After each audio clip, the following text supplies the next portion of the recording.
Welcome everyone. It's a pleasure to be here. So as Apostle mentioned, so this work was carried out within the BioScreen project. What we have investigated, it's the different national relevant documents and how comprehensive they are with each other. And what is important that in detail we describe the whole methodology and our results in the country report, which is available on the project website as well. So as you can see, these are the documents that we investigated. So the forestry strategy, the NECP, the long-term strategy, and the National Forestry and Accounting Plan. And of course, besides of those, we conducted numerous interviews with the governmental representatives and other stakeholders. Just to have a broad overview of the Hungarian biomass market. So on the supply side, regarding forestry biomass, we have around almost 2 million square meter hectare of forest, which is around 21% of the total coverage of the country. And 90% it's managed forest with even age forestry method. And so regarding protection, 43% is protected or part of the Natura 2000 network. And so what is important from the biomass energy use perspective is that the annual increment, it's around the current annual increment, it's around 14 million cubic meter. And the logging volume is around 8 million cubic meter, and half of them it's for energetic purpose, so feedstock for energy use. And so regarding the biomass use, so we are really hardly relying on biomass in terms of renewable energy. So around 75% of all of our renewables, it's solid biomass, so around 75 petajoule. And so from this part, 70% is traditional biomass. So like 2/3 of our total renewable, it's coming from traditional firewood use on household level. So on industrial use, we have two main types of consumers. So a former coal power plant, which was switched to biomass use, and the district heating sector. And what is also important to note that so besides forestry biomass, around 10% of the feedstock is coming from agriculture residues, also used in former coal power plants. So first, let's see the short-term goals. So on the National Energy Climate Plan, member states should have investigate or making trajectories how the supply and the demand of biomass would change until 2030.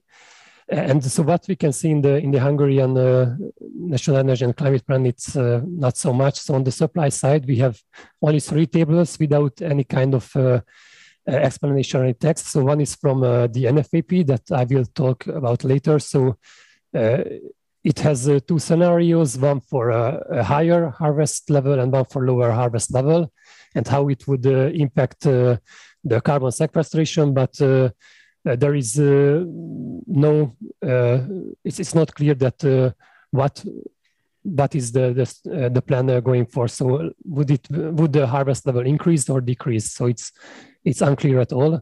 Also, there is plan for afforestation, which I will talk also later, and also future plan for energy plantations. But from the volumes, you can see that they are like very, very low target.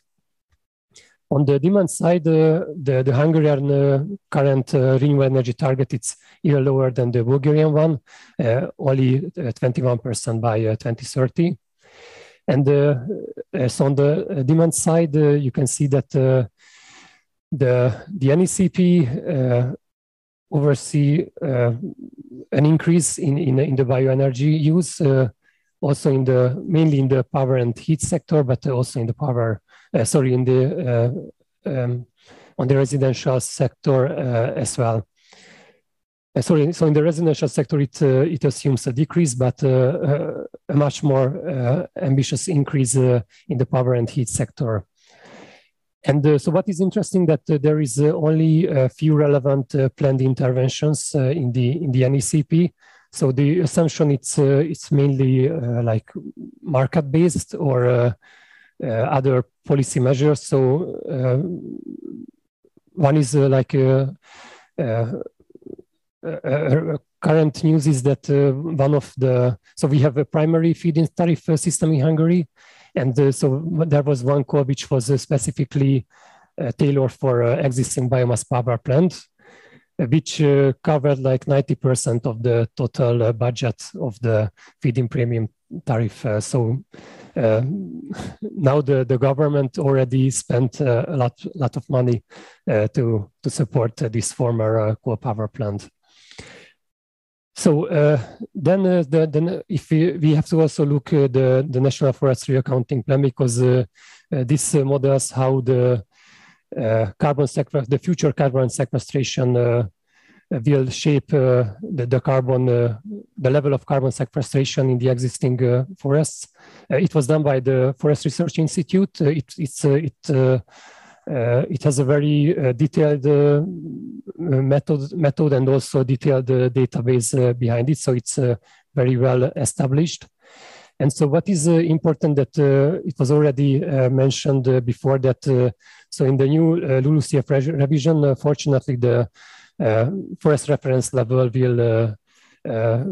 be deleted. And so the new baseline will be this 310 million tons of CO2 sequestration per year on EU level. And so if we are looking at on country level, so in Hungary, this will means 5.6 million ton CO2 by 2030, which is compared to the forest reference level, it's very ambitious. So you can see that the forest reference level assumed that by 2030, the LULUCF sector will be a net emitter.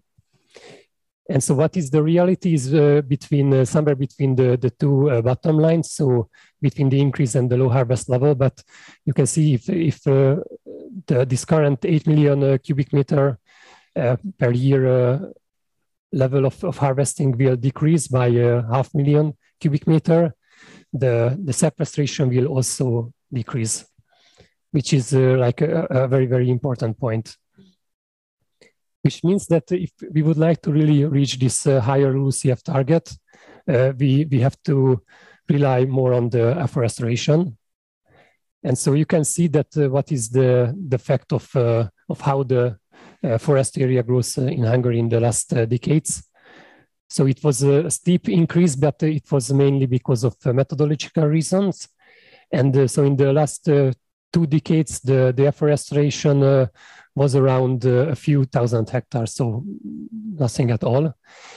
And if we see the official plan, so we have one like an older target is that the total share of the forestry area would have to be increased to 27%, which is now the 21% by 2050, which assumes around 16,000 hectare afforestation per year. So which compared to the current level, it's very ambitious.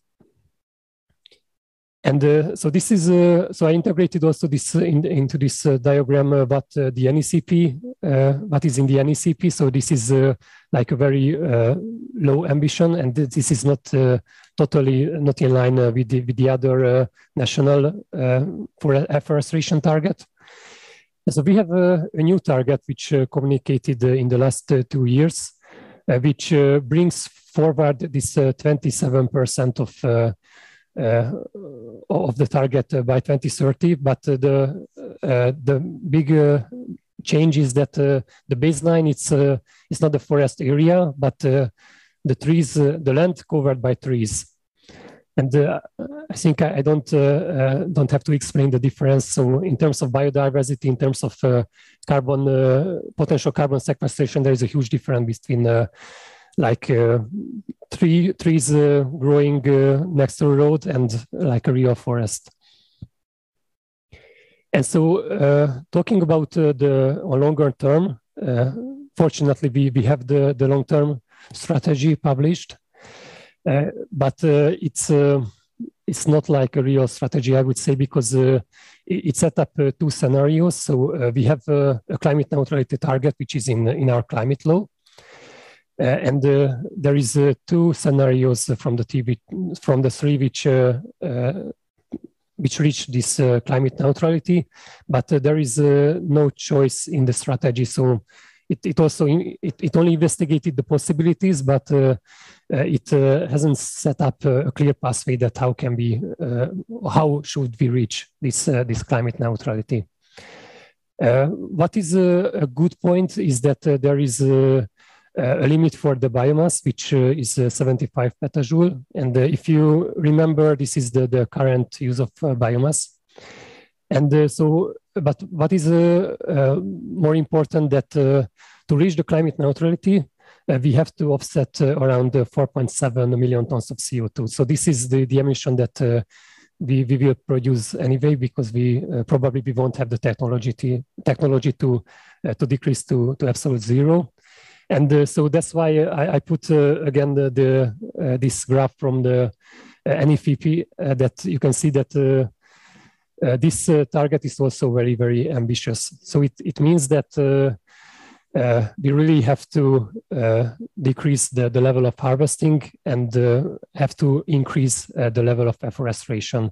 And what is also a future threat, is the BECCS technology, so bioenergy with the carbon capture and storage, which is probably will be available in a large scale in the future.